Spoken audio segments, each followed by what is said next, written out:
नमस्कार. आपण ज्ञानेश्वरी नित्यपाठ बघत आहोत. आज देखे प्राप्तार्थ झाले, जे निष्कामता पावले तयाही कर्तव्य असे उरले लोका लागी.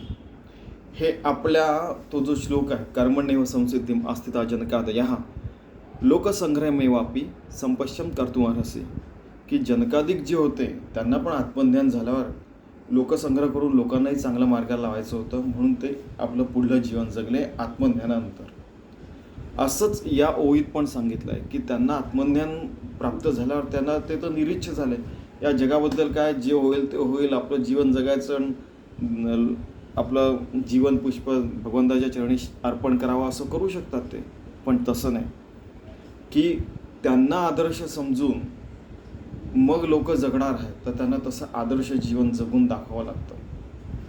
ठीक आहे, असं या ओळीचा अर्थ आहे आणि मार्ग पण सांगितलेला आहे की आत्मज्ञान झालं तसं योगरूप राहून, योगयुक्त होऊन, तस्मात योगी भवार्जुन, विभक्त नसावे तरीच भक्त म्हणावे, असं जगून 24 तास भगवंताची सेवा कशी होईल, आदर्श जीवन कसं जगता येईल तसं ते जगून दाखवतात.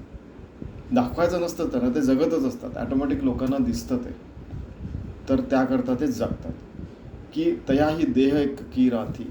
लौकिकी म्हणजे ते जी ओवी आहे की त्यांचा देह पण असतो, पण ते एक आदर्श जीवन जगून आणि मगच एक निर्मल्यासारखं आपलं जीवन पुष्प भगवंताच्या चरणानंतर आपल्या अग्नी स्वहा झाल्यानंतर गंगेत ते वाहवलं जातं त्यांचं पूर्ण जीवन पुष्प. ठीक आहे का?